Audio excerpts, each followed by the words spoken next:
Shalom Bapak Ibu Saudara yang dikasihi dan mengasihi Tuhan. Kita bersyukur hari ini Tuhan boleh memberkati kita. Mari sebelum kita membaca dan merenungkan firman Tuhan, kita berdoa. Tuhan, terima kasih, kami bersyukur Engkau boleh berkati kami. Kami juga boleh ada sebagaimana kami ada, ini semua karena berkat kemurahan-Mu. Sebentar kami akan membaca dan merenungkan firman-Mu. Berfirmanlah dan biarlah kami mengerti apa yang menjadi kehendak-Mu di dalam hidup kami, dan kami boleh melakukannya. Di dalam nama Tuhan Yesus Kristus kami berdoa. Amin.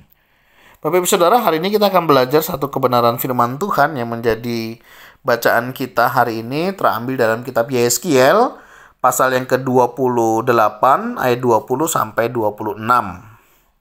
Ya, nubuat melawan Sidon.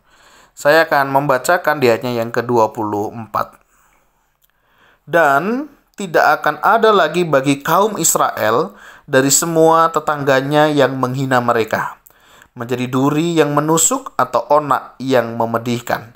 Dan mereka akan mengetahui bahwa akulah Tuhan Allahmu. Amin. Demikianlah firman Tuhan. Mari kita merenungkannya. Bapak Ibu Saudara, pernah dihina? Pernah mendapatkan penghinaan? Mungkin ada di antara kita yang pernah mengalami penghinaan ya, atau kita pernah dihina. Bagaimana perasaan Bapak Ibu Saudara pada saat Bapak Ibu Saudara dihina? Ya, pasti nggak mudah ya. Ada di antara kita yang mungkin merasa jengkel, merasa marah, bahkan tidak sedikit bisa jadi kita juga mau membalasnya.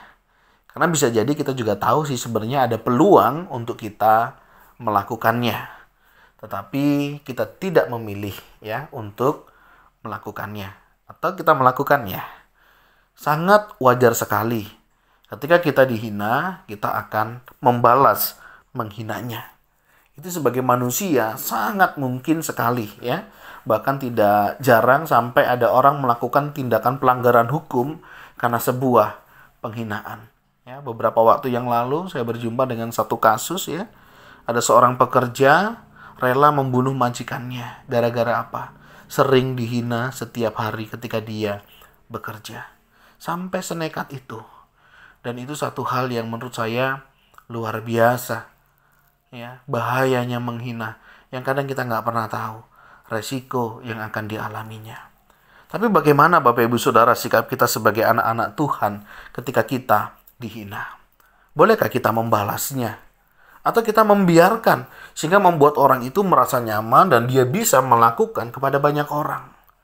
Mungkin itu menjadi alasan kita. Ya kalau dia dibiarkan, nanti bagaimana kalau dengan orang lain? Oke lah sama saya nggak apa-apa. Tapi ketika dengan orang lain, dengan orang yang mungkin lebih berbahaya, apakah hal itu mereka pikirkan? Bapak Ibu Saudara, seringkali ini menjadi alasan kita sehingga kita terkadang memberikan pelajaran-pelajaran khusus kepada mereka. Tapi sebenarnya bagaimana sikap kita sebagai anak Tuhan? Kalau Bapak Ibu Saudara memperhatikan perikop hari ini, bagaimana Tuhan marah kepada mereka yang menghina bangsa Israel. Kenapa Bapak Ibu Saudara? Karena bangsa Israel, bangsa yang dikasihi, walaupun mereka bangsa yang tegar tengkuk, yang selalu berulah, tetapi cinta kasih Tuhan itu nyata kepada bangsa ini. Artinya apa? Jangan kita membalas hinaan dari orang lain. Serahkan itu kepada Tuhan dan biarkan Tuhan yang beracara.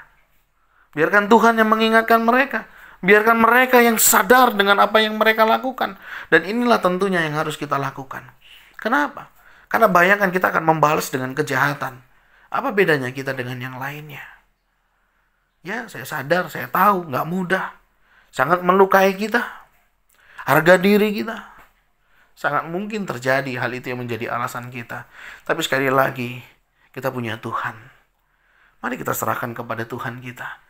Dan percayalah, Tuhan kita jauh lebih mengerti dari apa yang kita tahu. Jangan kita yang mengambil hak itu. Izinkan Tuhan dan biarkan Tuhan yang beracara di sana. Dan jika ada di antara kita Bapak Ibu Saudara yang mengalami penghinaan, jangan lupa serahkan kepada Tuhan. Dan biarlah Tuhan yang berdaulat atas hidup kita. Jangan kita membalas mereka dengan hinaan atau dengan kejahatan yang lainnya. Itu tidak akan menyelesaikan masalah. Tetapi mari kita bawa hinaan-hinaan itu kepada Tuhan.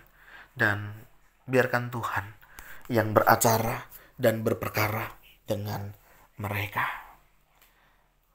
Yang perlu menjadi waspada adalah ketika kita jatuh.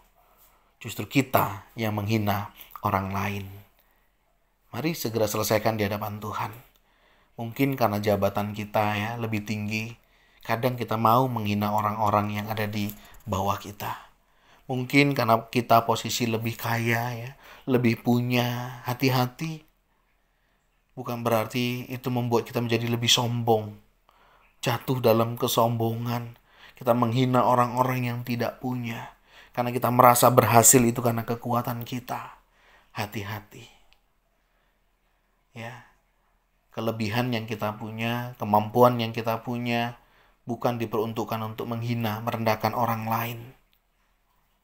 Mari kita belajar dari kebenaran firman Tuhan ini. Tuhan tidak menyenangi penghinaan itu. Dan Tuhan pun mau berperkara dengan mereka yang menghina umat kesayangannya. Bapak Ibu Saudara, mari hati-hati kalau kita melukai orang lain, menghina, merendahkan orang lain dan orang itu diam saja. Tapi justru dia datang kepada Tuhan penciptanya. Berarti kita harus lebih waspada. Segera kita bertobat, kita minta ampun kepada Tuhan. Dan mari kita jaga lisan kita. Kita jaga tutur kata kita. Kita jaga sikap hidup kita. Tuhan mau kita boleh hadir menjadi berkat. Membawa damai. Sehingga kehadiran kita membawa kemuliaan bagi nama Tuhan. Tuhan, terima kasih Engkau mengingatkan kami. Jika ada di antara kami pernah menghina orang lain, pernah merendahkan orang lain, mungkin melalui tutur kata, mungkin melalui sikap kami, apakah melalui penglihatan kami, cara kami memandang. Ampuni kami Tuhan, tolong kami, supaya orang-orang yang pernah kami hina, yang pernah kami rendahkan, mereka juga boleh dipulihkan oleh Tuhan. Dan jika ada di antara kami yang merasa dihina, merasa terhina, ajar kami juga melepaskan pengampunan dan mengembalikan segala sesuatunya kepadamu ya Tuhan. Dan biarlah Engkau saja yang berdaulat atas hidup kami.